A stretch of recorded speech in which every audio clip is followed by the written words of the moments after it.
오늘 본문은 바로 이 넘어진 사람의 이야기를 다루고 있습니다. 시몬에 관한 이야기인데 사도행전 8장은 전체 이 40절에 약 절반이 시몬에 관한 이야기요, 나머지 절반이 빌립에 관한 이야기입니다. 시몬이 누구냐? 시몬은 예수님의 제자 시몬을 말하지 않습니다. 9절에서 10절 말씀을 같이 한번 읽어보시죠. 다 같이 시작. 그 성에 시몬이라 하는 사람이 전부터 있어 마술을 행하여 사마리아 백성을 놀라게 하며 자칭 큰 자라 하니 낮은 사람부터 높은 사람까지 다 따르며 이르되 이 사람은 크다 일컫는 하나님의 능력이라 하더라. 시몬은 마술사입니다. 이 마술사 시몬이 빌립이 전한 복음을 듣고 그가 세례를 받았다라고 성경이 말합니다. 시몬이 세례를 받았다라고 하는 것은 단순히 세례 예식에 참여했다는 의미가 아니고 지금까지 그가 살아왔던 그 삶을 버렸다는 이야기입니다. 대단히 멋진 이야기지요. 시몬이라는 사람의 인생에 멋진 출발이 이루어졌습니다. 그런데 이 시몬이 넘어집니다. 그 신앙의 행보를 화려하게 계속 이어간 것이 아니라 그 시몬이 그 신앙의 행보에서 엎어지고 자빠집니다. 그래서 베드로의 책망을 받게 되는데 베드로의 책망이 대단히 혹독합니다. 21절 말씀을 보실까요? 다 같이 시작. 하나님 앞에서 네 마음이 바르지 못하니 이 도에는 네가 관계도 없고 분깃될 것도 없느니라. 무슨 일 때문인지 이렇게 세례를 받고 옛 삶을 다 포기하고 빌립을 전심으로 따라 나서면서 이제 그리스도인으로서의 새로운 인생을 출발한, 새로운 인생의 신앙의 걸음을 잘 출발한 이 시몬이 왜 베드로에게 이런 혹독한 책망을 받는가? 뭔가 지금 이 시몬의 신앙의 행진에 이상이 생겼다는 이야기지요. 23절 말씀을 보실까요? 다 같이 시작. 내가 보니 너는 악독이 가득하며 불의에 매인 바 되었도다. 옛 삶을 포기했습니다. 세례를 받고 이제는 빌립을 전심으로 따라 나섰습니다. 새로운 인생을 출발했습니다. 그런데 베드로의 지적을 보니까 그는 악독의 마음이 빼앗겼고 불의한 일에 그 인생이 묶여 있다라고 지금 지적을 하고 있습니다. 이 말은 시몬이 그 신앙의 행보가 넘어졌다, 그런 이야기죠. 시몬이 왜 이렇게 넘어졌을까? 멋진 신앙의 출발을 했는데 왜 그는 계속 뛰고 달리지 못하고 왜 이렇게 책망을 받는 이 엄청난 자리에 넘어지고 말았는가? 그의 신앙의 문제점이 무엇인가? 어떻게 해야 넘어지지 않는가? 이런 내용의 말씀을 오늘 본문을 우리가 살피면서 시몬과 이 빌립의 삶을 동시에 엮어서 우리가 교훈을 받으려고 합니다. 여러분, 우리가 이런 경우가 있습니다. 은혜를 받고 결심을 하죠. 정말 주를 위해서 잘 살겠다고 우리가 결단을 합니다. 그래서 새벽에 뛰어다니고 새벽 기도를 뛰어다니고 늦은 밤 철야를 하고 교회에서 이 모양 저 모양으로 봉사를 하고 섬기면서 내 시간을 다 투자합니다.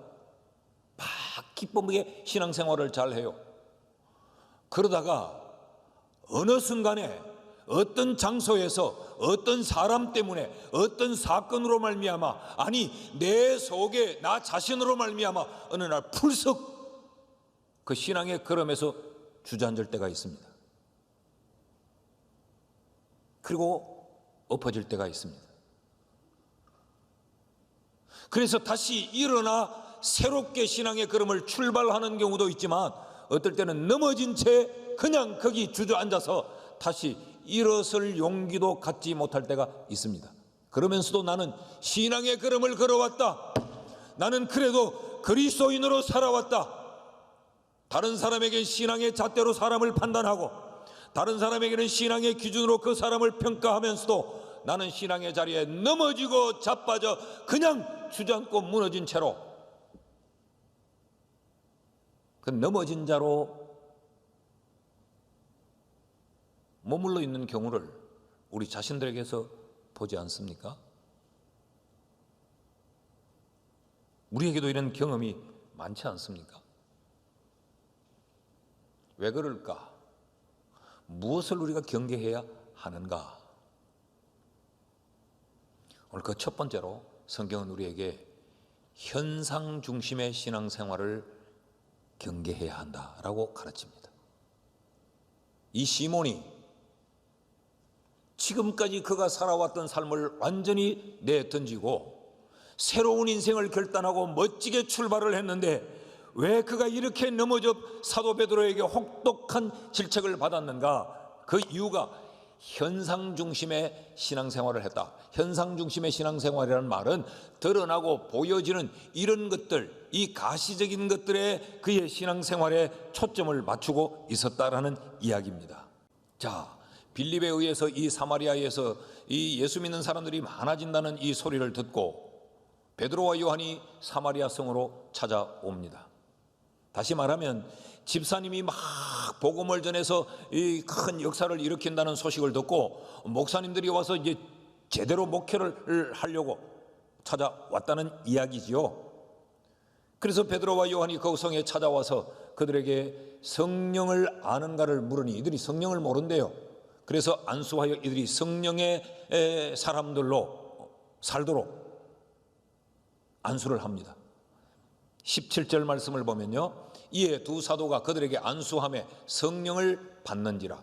여기 성령을 받았다 이 말은 베드로와 요한이 와서 안수를 하니까 그들 모두가 능력의 사람들이 되고 그들도 이 능력을 나타내는 이런 성령의 역사를 행하는 사람들이 되어졌다라는 이야기죠. 이 광경을 빌립을 따라 나서던 이 시몬이 보고 어떤 반응을 보이는지를 보십시오. 18절과 19절을 읽습니다. 다 같이 시작. 시몬이 사도들의 안수로 성령 받는 것을 보고 돈을 들여 이르되 이 권능을 내게도 주어 누구든지 내가 안수하는 사람은 성령을 받게 하여 주소서 하니. 이것이 시몬이 넘어진 이유예요. 시몬은 베드로와 요한이 안수하니까 사람들이 성령을 받습니다. 그 사람들에게 성령으로 말미암는 이런 성령의 능력의 나타남들이 일어나는 거예요. 그걸 보자 그가 돈을 들고 와서 베드로에게 있는 그 권세를 내게도 달라라고 했다는 거예요. 그러니까 지금 이 시몬은 그의 신앙생활의 이 바탕을, 그 신앙생활의 중심축을, 그 신앙생활의 기준을 어디에 두었느냐? 이런 능력 행함, 이런 기적이 나타남, 이런 현상적으로 보여지는 것들에 이들의 신앙을, 이 시몬의 신앙이 초점을 거기에 맞추고 있었던 겁니다. 그러니까 다 버리고 다 포기하고 새로운 인생을 출발하다가 이런 한 사건 앞에, 이런 한 현상 때문에 옛 사고방식이 다시 표출이 되고 있는 겁니다. 옛 삶이 다시 드러나고 있는 겁니다. 여러분, 이 시몬이 세례를 받았다라고 하는 것은 보통의 일이 아닙니다. 그리고 빌립의 제자가 되기로 했다는 것은 엄청난 일입니다. 자, 보십시오. 온 사마리아 성에 있는 높고 낮은 자들이 모두 시몬 자기를 지금 존경하고 있는데 빌립이 나타나서 복음을 전하니까 사람들이 거기 가서 막 세례를 받고 난리예요. 그러면 보편적인 사람은 어떻게 해야 되겠습니까? 그 빌립을 시기해야 되고 그 빌립을 뭉개야 되고 그 빌립을 끌어내려야 되고 그 빌립을 사마리아 성에서 내쫓아야 자기의 그 유명세가 계속적으로 지속되지 않습니까? 그런데 이 시몬이 그 모든 것들을 포기하고 빌립의 밑으로 들어가 빌립을 따르는 제자가 되기로 했다는 것은 엄청난 일이에요. 그런데 이것이 지금 한순간에 무너지고 있습니다.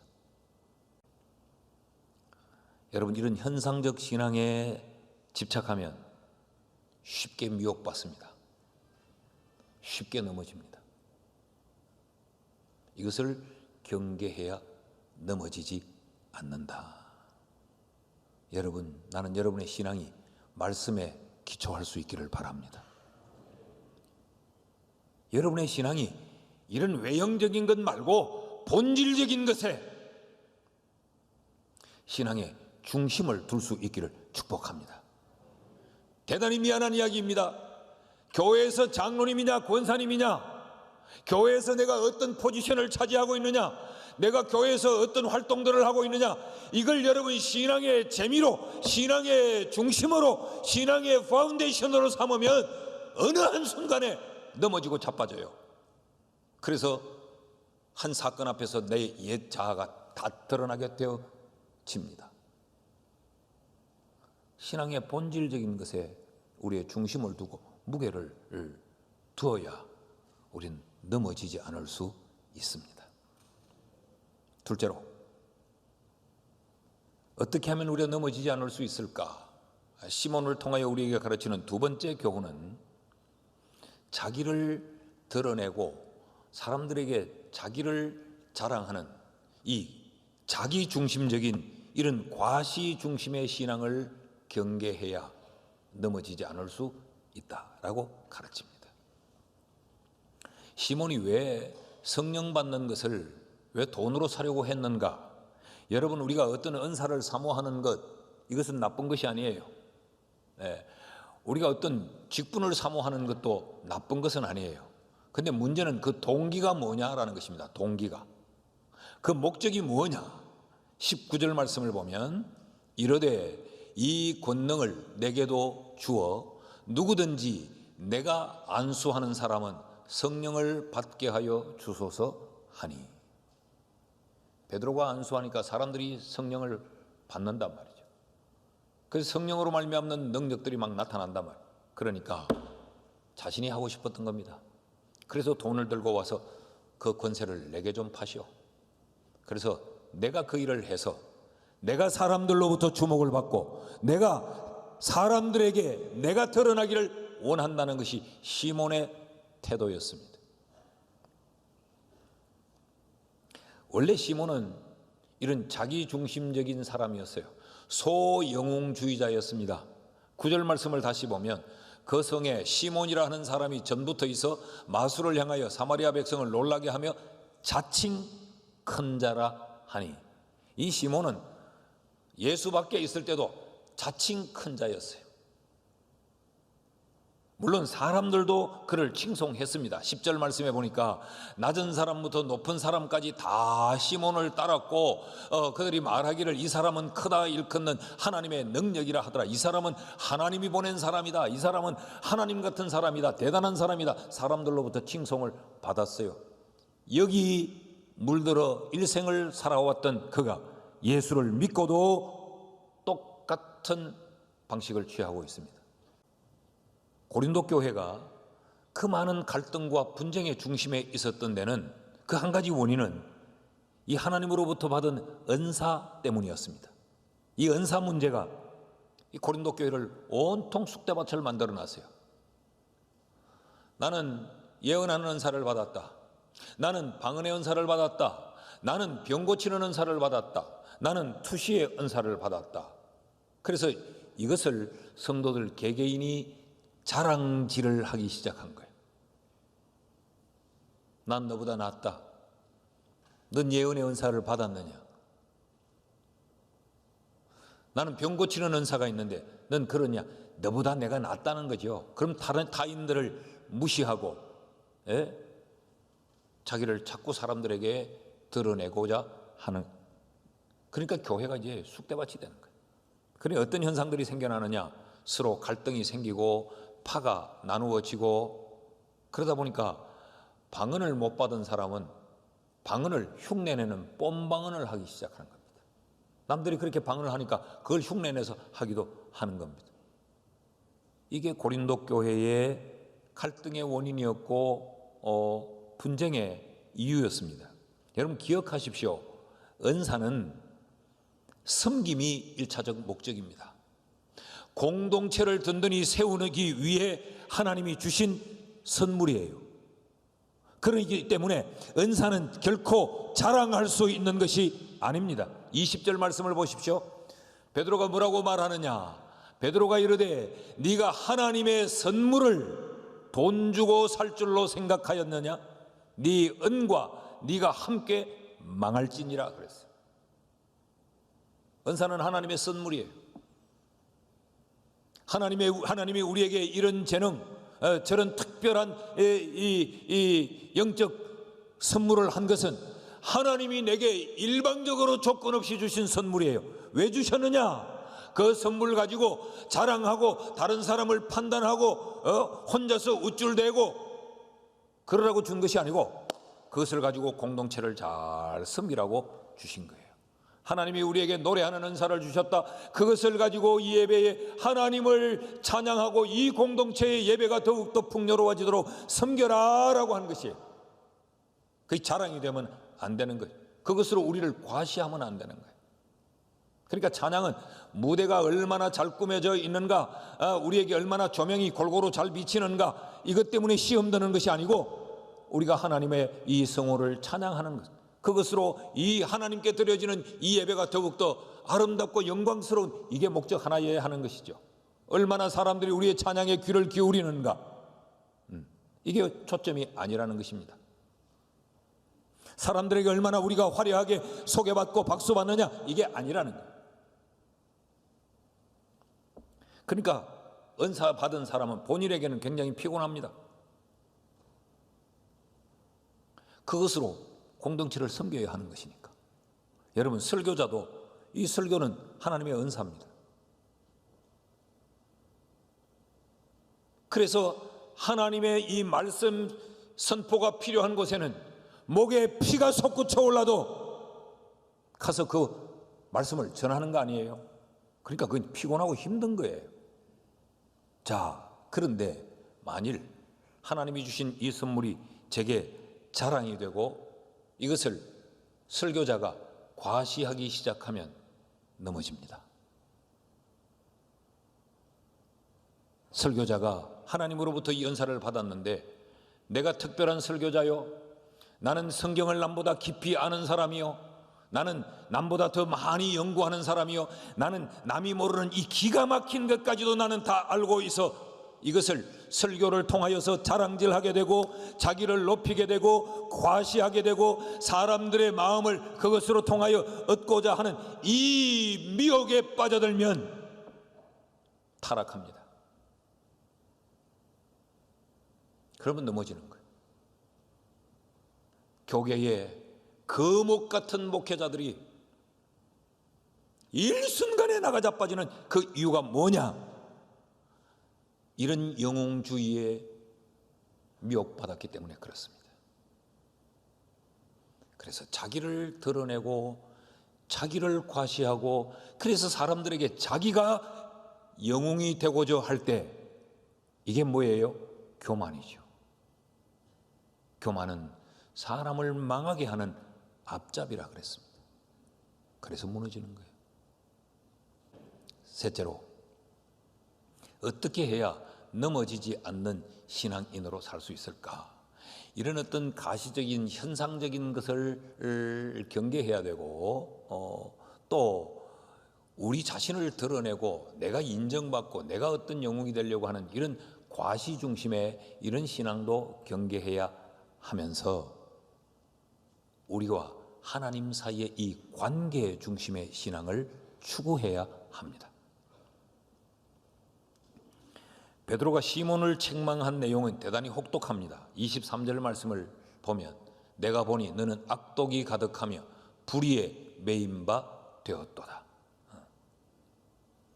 그런데 베드로가 시몬을 이렇게 책망하는 데서 끝나지 않고 그를 권면하고 있습니다. 그 내용이 22절 말씀인데 같이 한번 읽어보실까요? 시작. 그러므로 너의 이 악함을 회개하고 주께 기도하라. 혹 마음에 품은 것을 사하여 주시리라. 너 불의에 매이지 말고 주께 기도해라. 그래야 이렇게 넘어지지 않는다라고 지금 말하고 있습니다. 여기 주께 기도해라 라고 할 때 이 기도한다라고 하는 말이 일반적으로 표현된 이 기도한다는 헬라어는 프로슈코마이라는 단어를 쓰고 있습니다. 프로슈코마이, 기도한다라는 게 이 단어를 쭉 쓰는데 유독히 여기서 주께 기도하라 라고 할 때 이 기도한다는 이 단어는 데오마이라는 단어를 쓰고 있어요. 이 데오마이라고 하는 이 단어는 무엇에 나를 묶다, 동여매다, 그런 의미를 가지고 있습니다. 주께 데오마이, 주께 기도해라 라는 이야기는 하나님께, 예수께 너를 동여매라.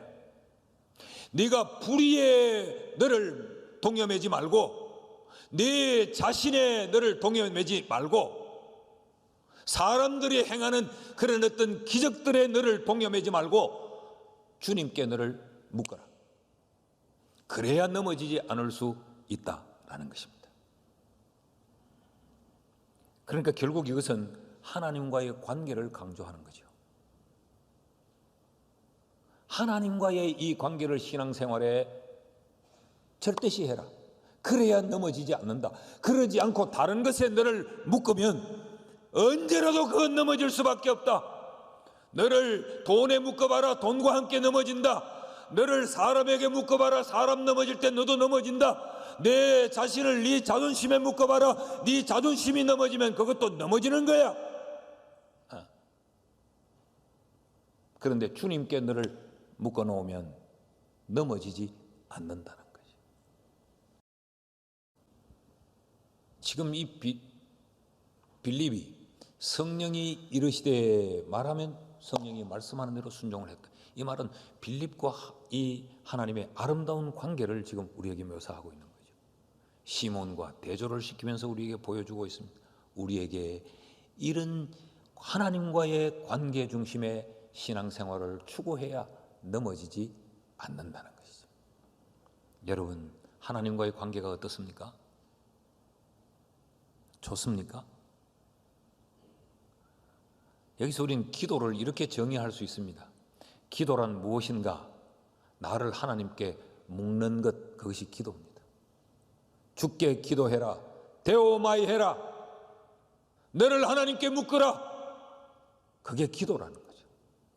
성경이 쉬지 말고 기도하라는 말은 우리의 생업을 다 포기하고 그냥 교회 와서 무릎을 꿇고 가지 기도만 하라, 그런 의미가 아니에요. 내 삶의 매 순간 나를 하나님과 떼어놓지 말고 나를 하나님께 묶어놔라, 그 말이에요.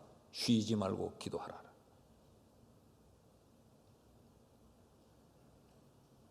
그러면 우리가 매 순간 나를 둘러싸고 있는 상황은 수시로 변하지만 내 자신의 속에서 일어난 내 감정은 나도 모르게 변하지만 나를 쉬지 말고 나를 주님께 묶어놓으면 넘어지지 않을 수 있다는 것이죠.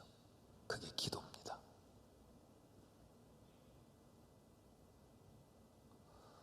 그러니까 기도하는 사람은 나를 주님께 묶어놓는 사람이에요. 나를 주님께 묶어놓는 사람은 기도하는 사람이에요. 여러분, 지난 한 주간 어떻게 사셨습니까? 내 뜻대로, 내 원하는 대로 안 돼서 감정이 폭발하고 하나님과 사람을 향하여서 원망을 수없이 쏟아놓았는데 다시 한번 원점으로 돌아가서 내가 나를 하나님께 묶어두고 살았는가? 아니면 상황에 묶어두고 사람에 묶어두고 내 기분에 나를 묶어두고 살았는가를 한번 돌아보십시오. 거기서 정답을 찾을 수가 있을 것입니다. 내가 나를 하나님께 묶어도 주께 기도하면서 살았다면 세상이야, 변하는 것이 세상인데. 요즘 장마철에 보니 그렇지 않던가요? 금세 햇볕이 쨍쨍 나더니 맑은가 보다 싶으니 금세 구름이 몰려와서 또 비가 쏟아지고 짱대비가 쏟아지더니 조금 있다 비가 또 뚝 그치고, 그러지 않던가요?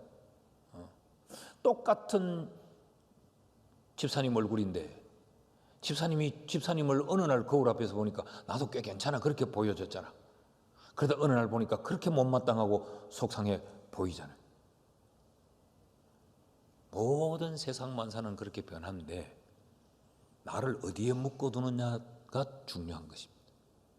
변함이 없는 주께 우리를 묶어놓고 사는 우리가 되면 넘어지지 않을 수 있습니다. 생명의 말